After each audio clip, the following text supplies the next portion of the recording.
Two. We live. What's going on Facebook, YouTube? It's your boy Ace Metaphor, and I'm here with Keishorne Scott. And so what we're gonna do is we're gonna tackle y'all relationship questions. First of all, I want to thank you so much for joining. If you can briefly tell my audience a little bit about yourself. Man, first of all, thank you so much for having me, man. It's an honor to be here. A little bit about myself. My name is Keishorne Scott. I help men and women heal from heartbreaks and relationships that weren't worth saving. I help with dating question, advice, and any questions that people have a hard time tackling on your own. I mean, that's why we're here. So we're here to help people. All right, cool. Well, we about to get on to it. I know my audience probably already have some questions and comments. So what I need you guys to do is I need you to put the questions in your comments down in the comment section, and we're gonna tackle them one by one. Good morning, everybody. Julie, I see you signing on. I see Casey coming on. Keishorne, is when people first come on, they saying hey, hi, hey. All right, so let's get our first question. Well, I guess it's a statement. So I guess we'll get our statement and reaction. Keishorne, she says, I'm in a toxic relationship that I cannot escape. Mm-hmm. What are some tips you would give for her about that? I mean, what is the reason why you cannot escape? Because anything is possible. Do you really want to escape, or you still tied on loving, him? It depends on your level of if you really want it. Because someone who really want to escape a lion running somewhere, you're going to run as fast as you can, or you're going to try some way to escape. So I believe that you need an escape plan. You need a plan. You need to set some kind of system in place in order to help you get to the next level. So the first thing I'll say is definitely a plan. A plan. So what do you think is the reason why a lot of people seem to have difficulties escaping these toxic relationships? Because think about it. It's not like the relationship is great as the reason why you are there. So I know you probably get similar questions that I do on this subject. Why do you think there is this prevalence of this problem? I mean, a lot of people, they attach to the person and they attach to the love that they had. So a lot of times they'll remember that they were in a relationship, it was happy, it was good, and I don't really want to lose this person. So you fall in love with the idea that you could change this person, or this person could change, and that's possible, but they ain't gonna change when you're in a relationship with them right now. So what's more important, holding on to what was or what you could change, or your happiness and where you want to go in life? Yeah, that's a good point. That's a good point. Now, what if, because I get this question a lot. What about when this person is the mother or father of their children? Does it make a difference? Do you tailor your advice a little differently then? Yeah, of course. The advice for that is completely different, because you have to set some healthy boundaries, and your escape plan doesn't include you. You have your kids involved as well too, and that could become dangerous. I actually have a client now, and she's trying to run away. She want no attachment, and that's the scary part. You fearing for your life, because the man, the person that you love, the father of your children, your husband, might kill you, or something might happen, to you and your family if you don't just run away. And a lot of people, I'm sure you get this too. Easier said than done, Keishorne. It is easier than done. It is easier said than done, but at the end of the day, you still got to get it done for your life and for the life of your children. So your plan might look a little differently. You might have to press charges. You might have to get some kind of backup plan, get your brothers involved, your family involved, but there is a way. Don't think that there's no way. Yeah. So somebody mentioned while we were talking, they mentioned trauma bonding. People that tend to create these connections through pain, hurt, common past negative experiences. I don't know if I can say personally, I've been there before. Yeah. So for anybody that's in one of those trauma bonds, like I know we have created an escape plan, but sometimes when those people leave those trauma bonds where they become almost addicted to the toxicity, they leave, and it seems to them that the breakup, being without that person, even though it's negative, is harder than staying in a relationship with that person. The sleepless nights, the crying, etc., etc. What would be your best advice to tell somebody? Let's say they just broke up with someone 30 days ago, and they're still having thoughts about that person. They're missing that person. They're thinking about giving that toxic person a second chance. What would be your best advice? My best advice is a few best advice in that, right? And I've been through the similar situation that you just described, you know, with the attachment issues. And one of the things that I'll tell people, I'll start off, is that it's okay to miss them, right? You're going to go through the nights of, you know, withdrawal. It's just like a drug. You know, you're trying to stop smoking, you're trying to stop drinking. So you're going to have those withdrawal times, and it's okay. Is when you act on it, that's the problem, right? Yeah. So you have to be strong enough to know that you have to go through this. And that's why you hire a therapist or a coach, you know, or someone else to help you get to the next level, because you can't do it on your own, right? So that's one thing. Another thing is the ability to understand that some of the pain that you're going through, a lot of people, it's not the relationship. The relationship just ignited something that you've been going through maybe 10 years ago or 15 years ago. So the problem is not really with getting over your ex. The problem might be getting out of your own way and trying to set yourself up for success based on the past experiences that you had with your mother and your father, or whoever it may be. You know what? That is a great point. I say it a lot. Like, a lot of times we think, and this is not to minimize the hurt we experience in relationships, or that's its own pocket of problems. But a lot of times in relationships, we think that this person caused this issue that we are experiencing, when really they unearthed something that maybe in our past we didn't completely heal from. Now, it doesn't take away from what they are doing wrong and negatively, but when it comes to abandonment issues, some of us have those. Yeah. When it comes to mommy, daddy issues, some of us have those. And I think it's a responsible thing for us to do is to heal those things prior to getting in relationships. Because I believe the best way to heal from a negative relationship is to not get in one. You know, preventative. You know what I'm saying? Like, we actually have to like really be on preventative mode. And so transitioning to that, let's say she's single, right? She or he is single, and they're like, you know what? I think I'm ready to date again after a toxic relationship.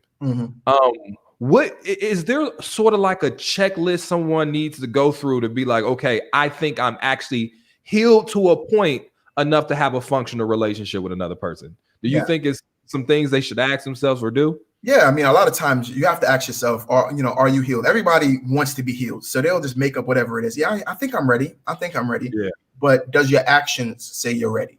You know, and I always tell people, are you in an emotional state or mental state to accept and give love? You know, you might be able to accept it, but you might not be able to give it. You might be able to give it, but you might not be able to accept it. So it goes hand in hand.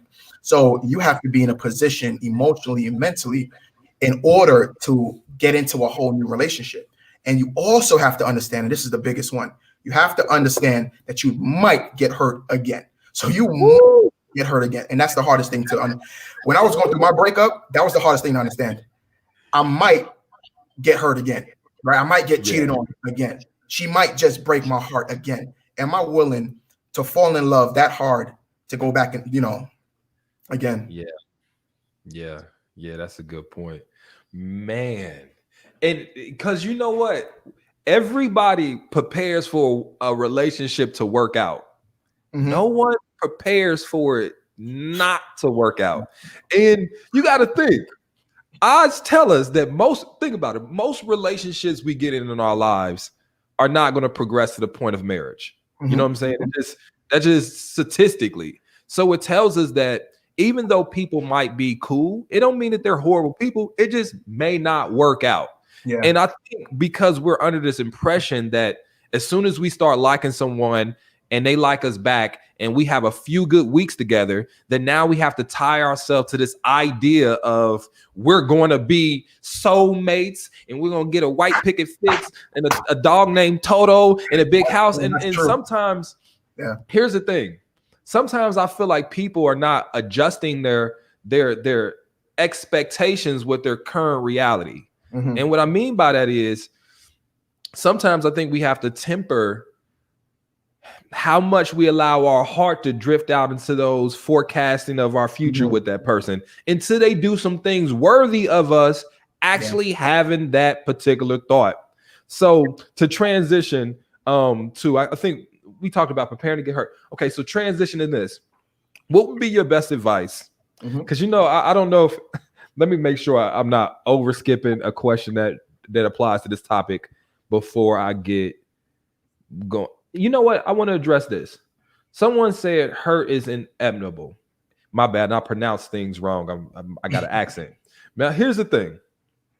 I think that and I'm going to bounce it back to you. I think there's a difference between preparing for what dating could be, because like I said, either it's going to work out or it's not. So I think we have to have a plan for if it works out.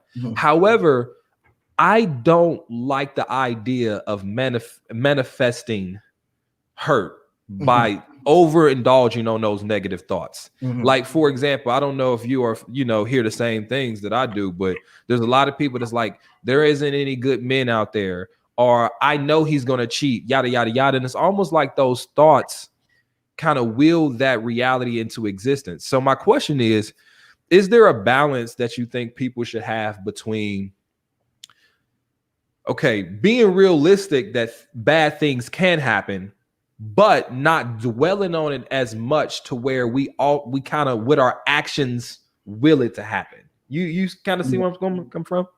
Do you think that there's a line people can toe with that? Yeah, I mean, absolutely. Everything that you said was perfect, and I believe that a lot of people, they cause their own problems, right? Yeah. Because we know this one thing that's, determined in life, one thing that's guaranteed, and that's death, right? You can go outside right now and something might happen, right? It's the same thing as saying, oh, this relationship might fail. Of course, we know that, but I'm still going to go to work every day. Like, I know that, the train might stop. I know there might be delays on the train. I know that I might hit somebody on the road with a car accident, or something. I know that, but I'm not going to stay in my house all day, and because things might happen in my house. I might slip on something. Yeah. I might trip on something and bust my head, right? So what we need to understand is that it's okay, and you said it perfectly. I'm gonna use that word, the manifestation part, is that once you think that way, it becomes who you are. You messed up the relationship before you even get into it with thinking. It's like, I know he's gonna cheat on me anyway, so it is what it is. I'm gonna give him a try. And then when it does happen, like, see, I told you all men are dogs. And I'm like, but that's just one person. I tell people, right, to bring it to a close, is that if you date every man or every woman in the entire world, then you have the option of saying all men are dogs or all men are lies. Unless it's every single one you got to date, all the billions, then you come to. Other than that, then you talking pure nonsense. Yeah. So I completely agree with that. And so I think what happens is, I think you have people that date from their hurt. You date from your pain. You date from your lack of confidence. You date from your failed expectations instead of dating from a positive place, a place that comes from a state of being healed. Because one of the ways people know that they're not truly healed is when you have that negative disposition about a whole sex of men or women, because dudes do it too. Man, all these girls are such and such. And that's because we haven't healed to a point where we are open to and allowing love. So I feel like that is a signal to a person. If you find yourself getting into relationships and you are that person that there are people that get into relationships with positive people, but they can't receive the love. Yeah. Or they always think something wrong is going to happen. Yeah. And one of the things I think people do that, and I want to get your opinion on it, is people think that getting in a relationship is going to solve their trust issues. Like that person that they're in a relationship with is going to fix them somehow. And it's my belief that we as single people, or people that are single, we should do it before getting into relationships, that we shouldn't burden our potential partner with fixing some of our hurt or our self-confidence with it beyond reason, right? Yeah. So do you think, and I know you mentioned it before, would you suggest that people that are dealing with hurt and pain and maybe some Yeah. negative residual relationship issues, maybe normalize talking about therapy and life coaching. What is your experience with that? Do you think, as a life coach, do you think that actually helps people? Yeah, absolutely. But you got to be in a position to be helped, because Yeah. I'm sure that we both get people all the time who ask us the same question or comment on the same post all the time that you've been commenting on since 2018. And we offer our service, we offer our help, but you still haven't took that jump yet. So in my mind, are you in a position to accept healing, or are you still attached to it? A lot of people, they say they want to be successful in life. They say they want to be wealthy. They say they want these things, but their actions tell you otherwise. Like, preach, amen. Oh, you speaking to me tonight, but you still haven't made a leap, of judgment, of do anything for your life as yet. And one thing that I want to say, I don't want to come off rude to anyone on here at all, but I believe that's common sense, right? Like, you should heal before you get into any relationship. You should end your trust issues, because I think about it like this, right? I think about it as if you got two people who want to get into a relationship. One person, they did the healing. They probably spent like 2 to 3 years healing. So they're ready, emotionally, physically, mentally, spiritually ready. Yeah. And then you got this other person who haven't dealt with their trust issues yet. And now they're getting in that relationship now. So now you're going to put all this burden on that person after they spent their almost their entire life trying to get over to someone. And now you bringing them back into a toxic state. That's selfish. So you got to heal within you first before you go into anything. I'll say this, and I think this is going to be hard for a lot of people to digest. Mm-hmm. I think we kind of make a false equivalency. I mean, and what I want to preface my next statement by saying, I'm not saying there's no correlation, but correlation isn't causation. I think sometimes we say, if he loves me enough, he'll work with me, he'll fix this, he'll blah, blah, blah. And men the same way. If she loves me enough, she'll be patient until I grow up and I mature and I get ready for a relationship. And to me, I feel like it's almost like such a toxic way of thinking, because listen, I can love you and still know that we won't work well in a relationship. Mm-hmm. I love you and still have some restraint to say, you know what, you need to maybe go heal yourself a little bit more, and we'll try again in 3 or 4 months and see where you at. I can love you and say, I don't want to be fixing some trust issues that I didn't break. Yeah. And I don't necessarily think that means that person doesn't care about you. Yeah. And you know what? Sometimes I think it means that person actually does care about you. So what would you say to people that have that thought process to say, you know what? I know I got some issues, but if this person truly loved me, they deal with it. I mean, the first thing that I would say is that if you haven't made a video about what you just said, I don't know if you did, because you got like hundreds of videos out there. But if you haven't made a video yet about what you just said, please make that video. That video is that whatever you said just now, is extremely powerful. Like that right there. But what I would definitely say is that it's not their responsibility. We put too much responsibility in other people's hands, and we understand that they're not responsible for fixing us, mending us, or putting us back together. That's our job. So sometimes we get into relationships and we expect people to put us back together. As you said, if they love me, they will deal with this. Just give me some time. All right, I'll give you some time, but I'm not going to, be in this relationship right now when that's an inside job. This is your job, and I don't know what you've been through. So go and seek a coach, go and seek therapist. And then, I'll support you. See, supporting and being in a relationship is two different things. I can support you on your endeavors, but I'm not going to fully invest in a relationship that might not happen based on what happened to you in the past.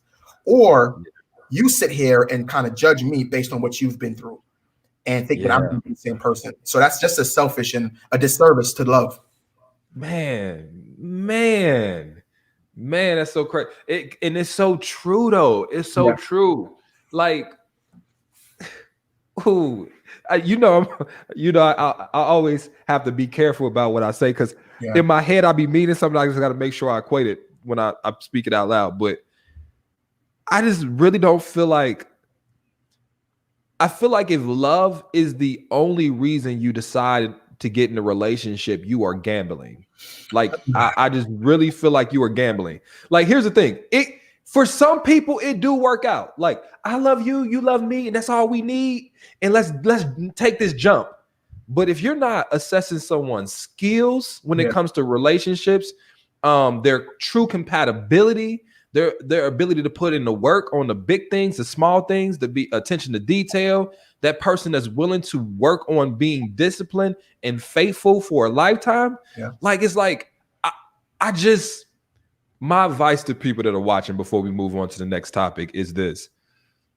When it comes to relationships and whether or not you think this person is good for you, love is mandatory. That is a basic requirement to get the interview. You know, you got to love him and he has to love you.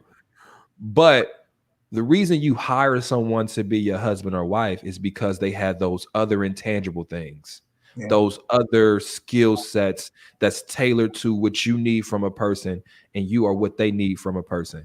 And if you don't have that, and then you're just women it on, okay, you love me and I love you, you are now opening yourself up potentially to being hurt. Because how many people, think about it.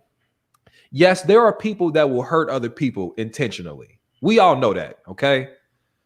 But Keishorne, there's a lot of, and I don't want to make no excuses for people. This is not an excuse. This is just being honest. There are a lot of people that hurt others on accident. Like they didn't mean to. How many times, ladies, listening, how many times have you heard somebody after they hurt you say, I didn't mean to? Like it's people, no matter how hard they try, just don't have the capabilities of loving you the correct way. So I just wanted to say, you know, I get loving and finding that in the spouse, in a partner, but I also feel like we need to find somebody that can love and also have those requisite skills. So let's do this. I had seen a comment before. We have to talk about this. We have to talk about it. I didn't find it before, and I know I've seen a couple of your videos on narcissism, man. You know, and I know.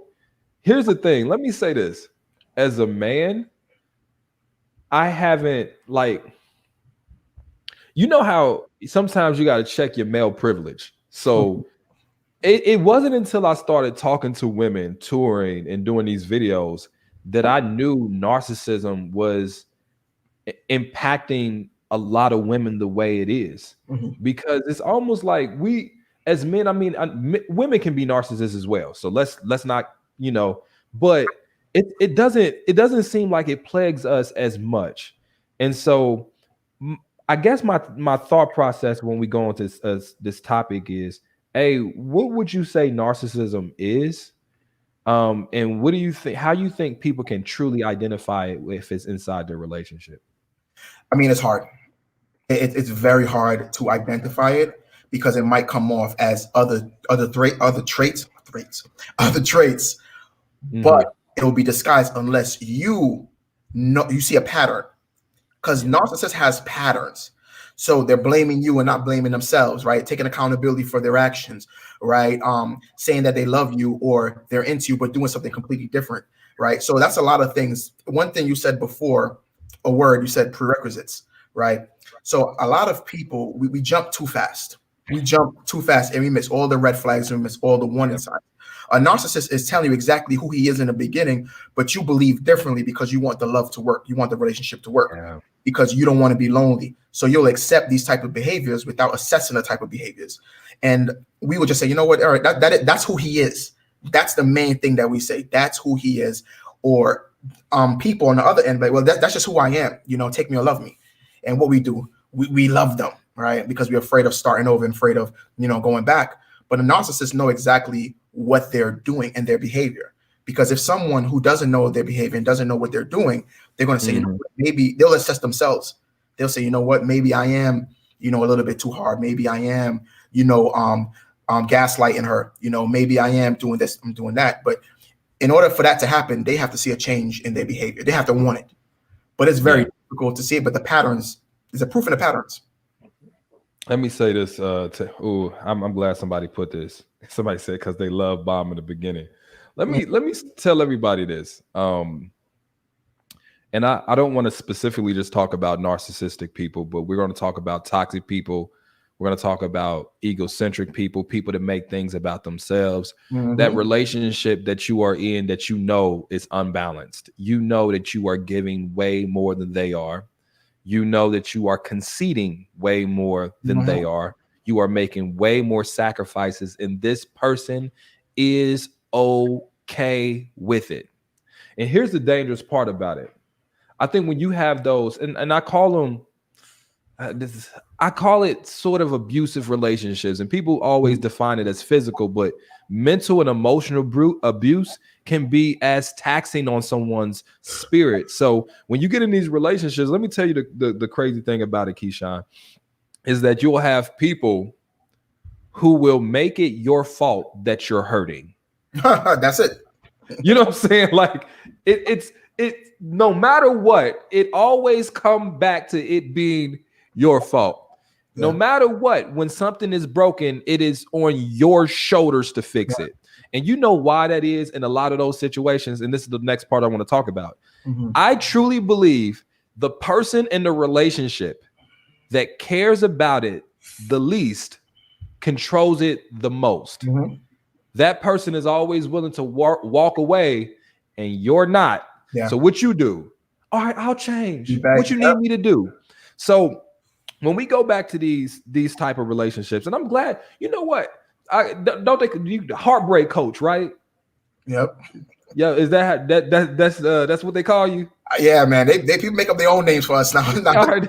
So look, so if someone is in that situation, and I know we talked about it earlier, but I want to attack it from a different standpoint.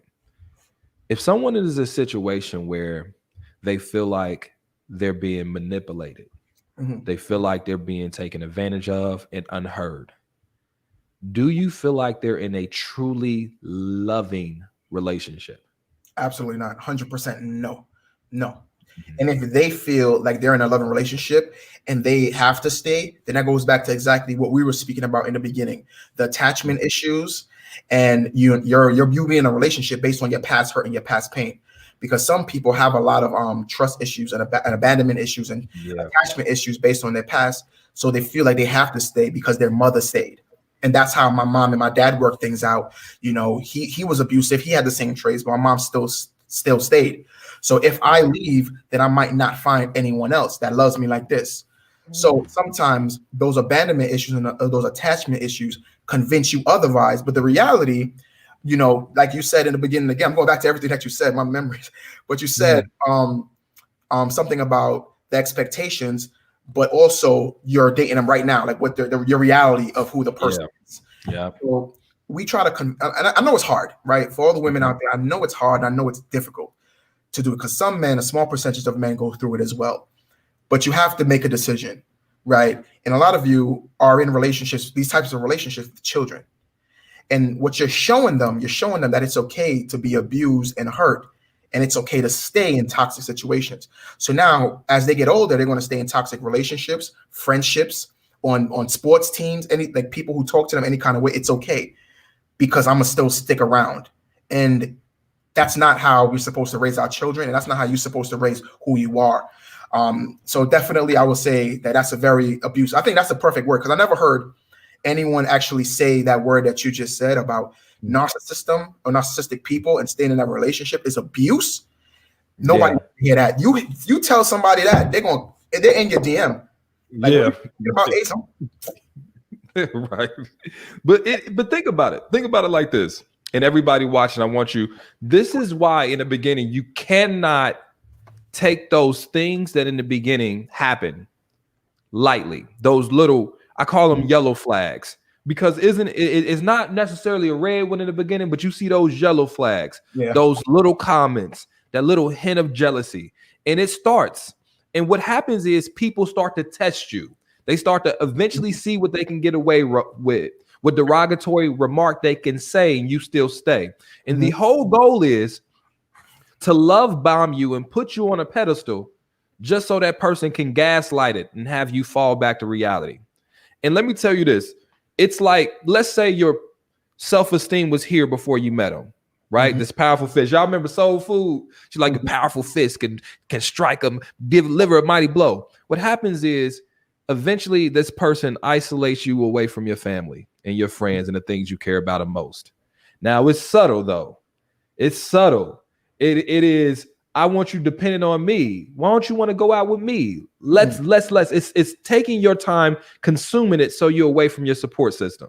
And then it's now making you, it's extra jealousy. Now it's, let's check your Instagram, your Facebook. I don't want you friends with none of these exes and these boys. Why is they comment, blah, blah, blah, blah, blah. Because they want you to rely just on their comments, just on their perception of you.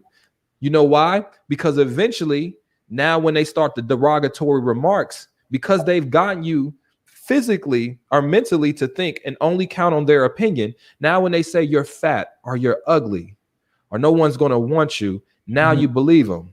Yeah. Now you don't got family and friends to tell you otherwise. Now you ain't, social media is different. So everything is a tactic that starts so small that you're not paying attention to it. So over the course of 6 or 7 months or a year, you're trying to leave, but they've taken your power of will.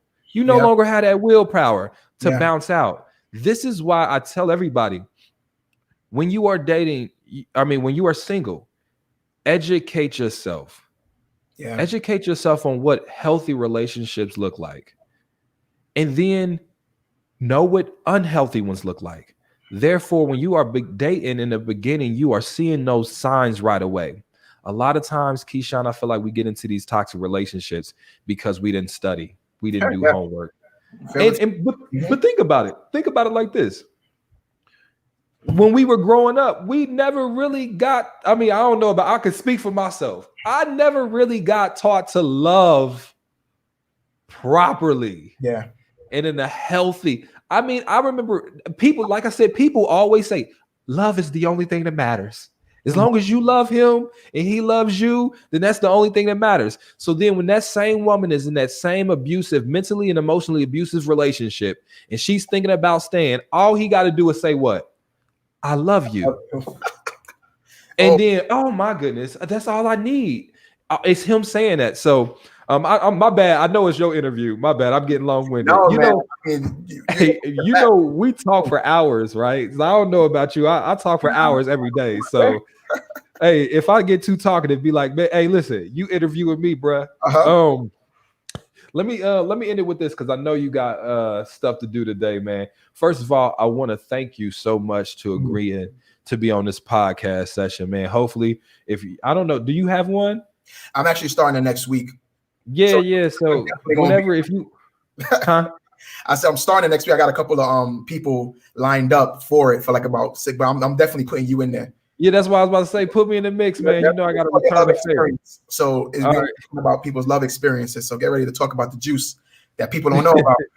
Yeah. So I guess I want to end it with this then.